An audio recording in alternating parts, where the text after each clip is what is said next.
it's fascinating to see how we in the West have taken the wisdom traditions of the East, as they're sometimes called, and turned them into such hideous mental candy floss. It is quite extraordinary to see the way in which this has happened. So we've turned the Eastern mystical traditions into this kind of superficial mush, which has proved to be a breeding ground for kind of insane spiritual teacher ego trips and all that kind of thing.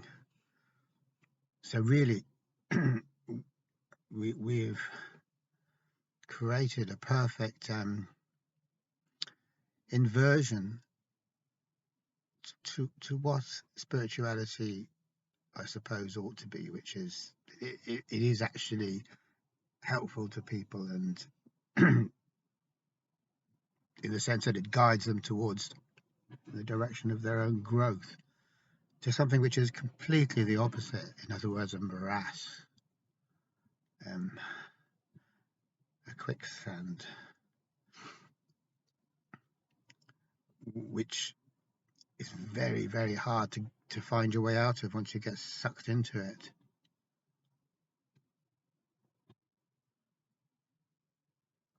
The kind of nutrients that are there in the Western version of spirituality, they seem to provide a very high octane fuel for the ego. So not only do the spiritual teachers develop fantastically intensified egos, so does everyone else, because it kind of puts us into this kind of complacent, encapsulated state where we imagine that we can get precious about ourselves and imagine that we're doing, all this spiritual stuff, and that kind of helps the ego construct to feel good about itself. It could be said, someone could say, okay, well, bad teachers, bad spiritual teachers exist in the East as well, and they do. Of course they do. Human beings exist everywhere, and so do the traits of human beings. But I would say that it's more of the exception than the rule in the East, in places like India or China, before China became totalitarian as it is now, when there isn't so much in the way of wisdom traditions that are not flourishing as they did in the past, even though they're still there. So I think it was the exception rather than the rule there. Whereas here, it really is the rule. That's how things are.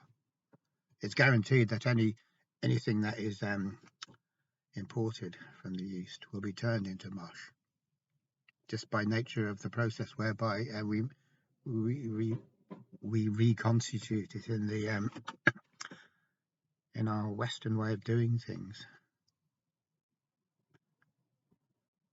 which is always frightfully trivial. So we hear people talking about, there's lots of talk about mindfulness, kind of mindfulness as a product for the spiritual consumer. So it's kind of like mindfulness in a bun, or mindfulness muffins and stuff like that. And that's true, but it's not just mindfulness; it's everything. It's not hardly going to just be mindfulness that gets the treatment. It all gets the treatment. It's all spirituality, and the New Age phenomenon isn't particularly limited because it's expanded and become mainstream. So yoga is just one example. Yoga is so mainstream. It used to be an obscure Eastern thing, heavily resisted by Catholics, of course, who were convinced it was to do with Satan. And in some parts of Ireland, I know good Catholics do think it's akin to Satan worship still. But on the whole, yoga is big business, and it's everywhere. So that's good, we might think, only I don't think it's particularly good because it doesn't really transform people. As far as I can see, it doesn't transform people. It's kind of like an accessory. It's a way of the self-construct accessorizing itself. So it's kind of like all the rest of the things we do. We go to the gym in order to, a lot of us go to the gym. I don't, but I personally can't say anything about it because I've never been in a gym. But all the same, we go to the gym, I think it's fair to say, to look more attractive, to look more toned, to look better. It's an accessory. Apart from some people who would be sincere and it would be part of their discipline, of their daily discipline, which I know, I've met people like that. But for the most part, it's an accessorization for the self-construct. And it's the same with yoga, I think. It doesn't seem to transform on a deep level, but in a superficial way, yoga is good for us because it's good for our joints, keeps us subtle, it's good for the muscles, it's good for the muscle tone. It is good. But that's not where it comes from, of course. Yoga was originally something much deeper. It was not designed as a way of enhancing the ego construct or making the ego construct feel better about itself, because it's such a hollow thing. It needs to feel better about itself, so it does mindfulness and yoga and stuff like that. But yoga has become this lesser thing, without any doubt, because if it hadn't become a lesser thing, the amount of people doing yoga would have caused some kind of social revolution where we would be an evolving society and becoming less image fixated and less obsessed with the egoic mode of existence. And we're not. We're more obsessed with the egoic mode of existence than we ever have been. We're more image obsessed than we ever have been. So just in the same way that the Christian church never affected any transformation of human beings, even though that if it was any good, that's what it would do. If it was guiding us towards in the direction of growth, then the results would be here. We would have a different society. But it doesn't. Christianity has always repressed growth, apart from in a few individuals. But for the main part, it has always repressed growth, because growth equals heresy. Growth equals disagreement with dogmas. A true spiritual tradition has nothing to do with dogmas and conformity and trying to be like everyone else.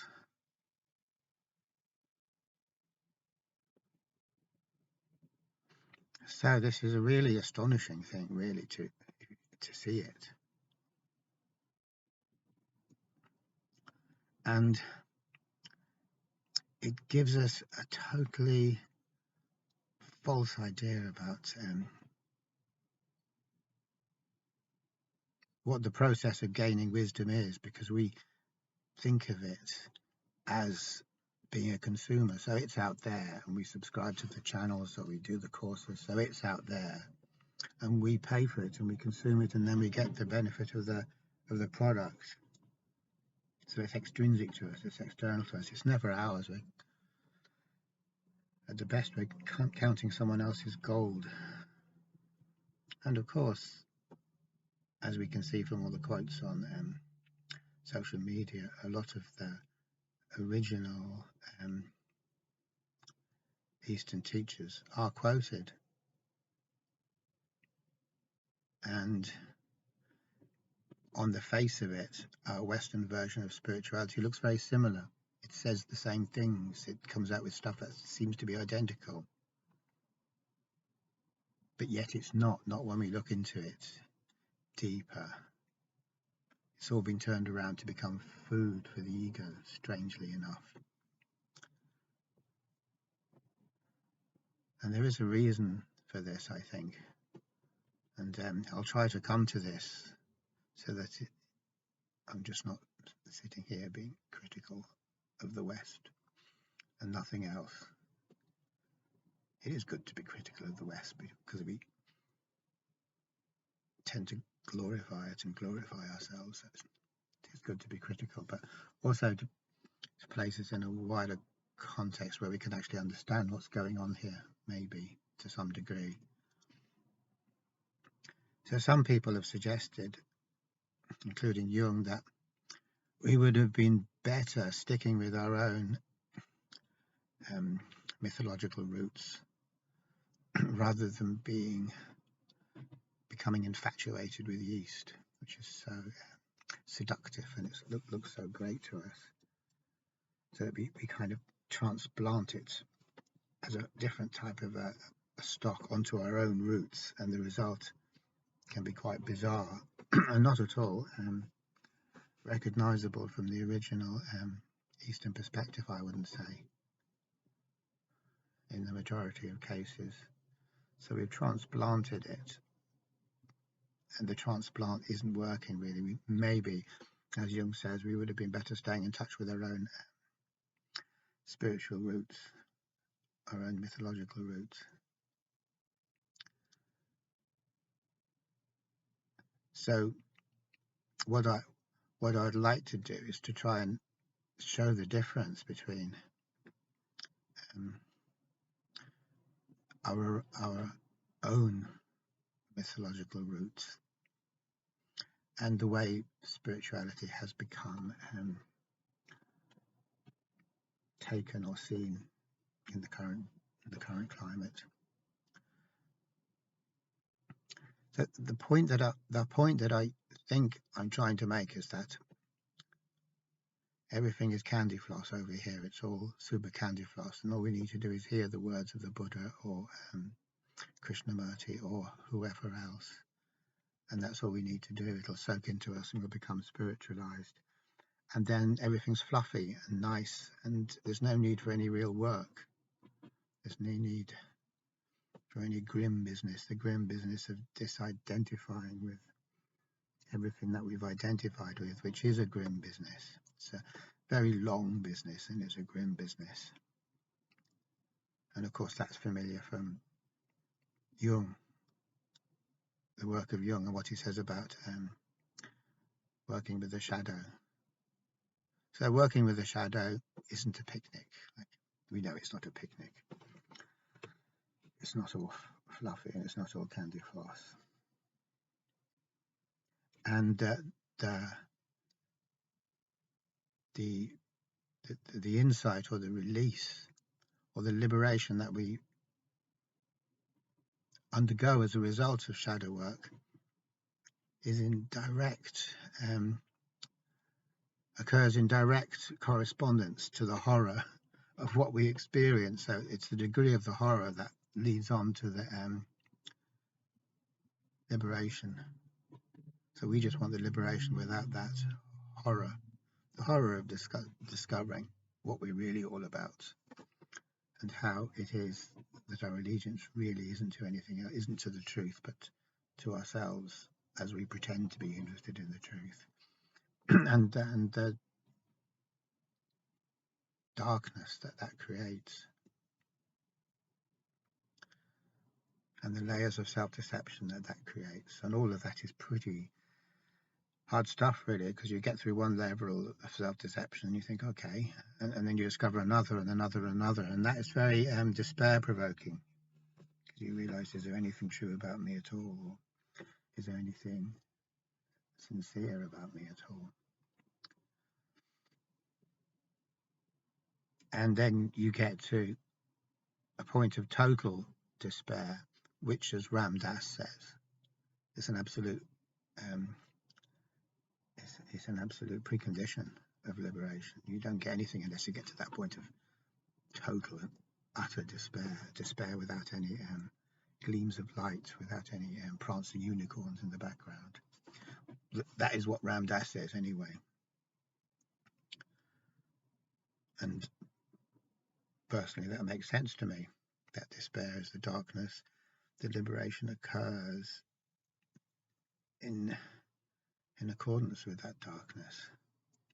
We can't go around the darkness. We can't sidestep it, much as we'd like to. But if we do, we end up with a kind of false candy floss liberation or enlightenment. I don't mean enlightenment in the sense of the Buddha becoming enlightened, but just a period of growth for ourselves, a period of personal transformation. So we want the transformation without, when I say the work, I mean going through the horrors of it, seeing the darkness. And to see the darkness is akin to seeing evil. We don't really understand. Of course, we like horror films and reading Stephen King books, but we almost certainly don't perceive an actual force of evil, i.e. something that is hugely opposed to our growth. As Scott Peck says, evil can be defined as evil because it absolutely will stop us growing, or we will, if we are evil, we are under the shadow, under the spell of evil, we will do our very best to stop anyone around us growing. So that's Scott Peck's definition of evil. It's an imprisoning force. It's the force of imprisonment. So mythologically, that takes us back to the demiurge again. And as I keep saying, that is the primary reality that we encounter, is this imprisoning force. And the imprisoning force is so clever that if we just blunder along happily, it's like we're a bit soft in the head or something, a bit gullible. The imprisoning force will imprison us by letting us imagine that we've become spiritualized. So we get a candy floss prison. We become spiritualized egos,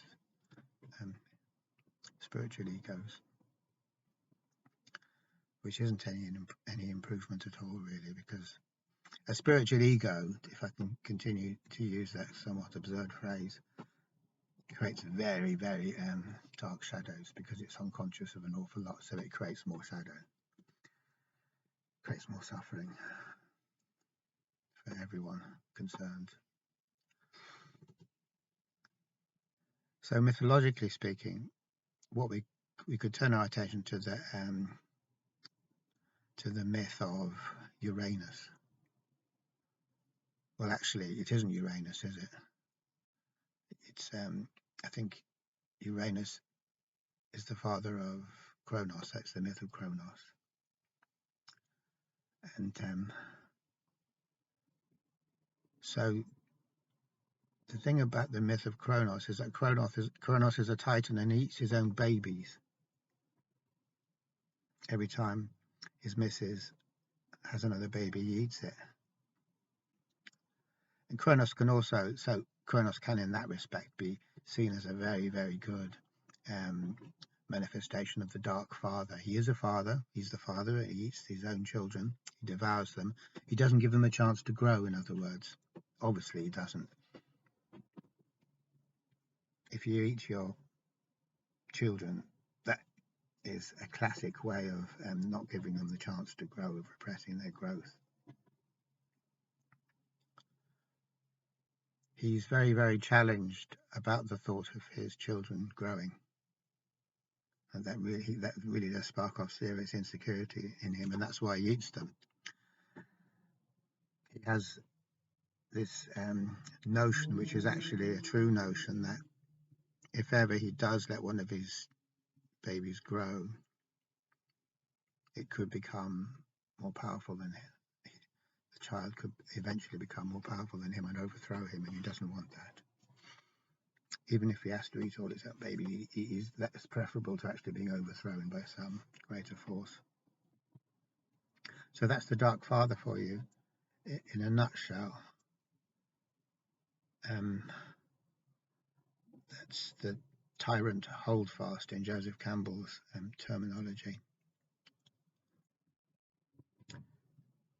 So we're familiar with the myth of Cronos and what happened when he missed one of his babies, who was Zeus, and what happened as a result, and how he did get overthrown by Zeus. So we're familiar with that. But what we don't seem to see is the psychological significance of this story. And the psychological significance is really, I would say, that Cronos represents, as Paul Levi says, that the repressive or restrictive principle, which Paul Levi also equates to Father Time, which kind of means you could talk about linear time as well, and you could also talk about the space-time continuum, which is a prison, in the sense that it contains everything and makes it everything that only happen within the terms of the space-time continuum. In a way which isn't really true, because everything is refracted through the space-time continuum to appear what the space-time continuum makes it look like, when that's not really what it is, because the space-time continuum is, of course, a special case. It's a kind of, as I said, it's a refraction of what was there beforehand, which is not subject to measurements, it's not subject to before and after, and it's not subject to being partitioned or parceled up or localized as being here or there, which is a situation that the Aborigines refer to as dream time. So that too, and I'm sure there's other mythological representations of the prior situation to the symmetry break, which is space-time. So then we could say that Cronos is space-time, just as it is said that Saturn is the principle of restriction. But also we could more specifically relate that to the thinking mind. And the thinking mind is that helper or server which operates within the space-time continuum, guides us within the space-time continuum. So in that sense, the thinking mind is a legitimate guide, because it does guide us very accurately within this conditioned reality, which is the space-time continuum. It does that very well, so we think great. But the thing that is not so great is that it also absolutely assumes that the space-time continuum is the final reality, all that there is. So it doesn't have any truck with eternity. It doesn't have any truck with dream time. So at that point, the thinking mind will stop any consciousness arising in us. Our own mind, thinking mind, will stop any consciousness ever arising within us. It'll eat it straight away. Thought feeds on consciousness. It doesn't let any, as soon as there's consciousness, thought feeds on it. Thought prunes all our consciousness, prevents it from happening. And consciousness, we could simply just say that consciousness is when we see that there is more to the world than the world that the thinking mind shows us. There is more to the world than the defined or structured, the world of structure, the world of form and name. So whenever we see there is something very, very different, completely qualitatively different, and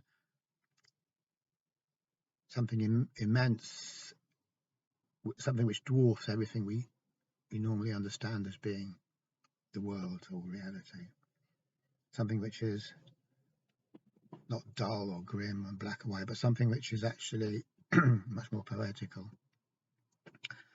So awareness of consciousness is aware of that vaster reality, which is great. But then the thinking mind immediately comes along and eats that consciousness, puts a stop to it. It's a fluctuation from the equilibrium values. It's a fluctuation from the norm. It is error. So to the thinking mind, consciousness is error. And consciousness is perception of reality. So reality is error as well. And in line with what we've said about Cronos, the thinking mind is wary of being overthrown, because consciousness will overthrow it. I relegate it to its proper position, and so will reality. It can't countenance either of those two. So here we have a very profound myth indeed, because our lives, all our lives consist of, is us going around the place, knocking around the place, doing what we're doing the kind of stuff that we're doing, and every now and again consciousness arises like a plant growing up between the cracks of a paved garden, and the thinking mind dismisses it, poo-poos it, rationalizes it, pathologizes it, whatever it does, it eats the consciousness. And then we're back to equilibrium values again. Okay, thanks for watching.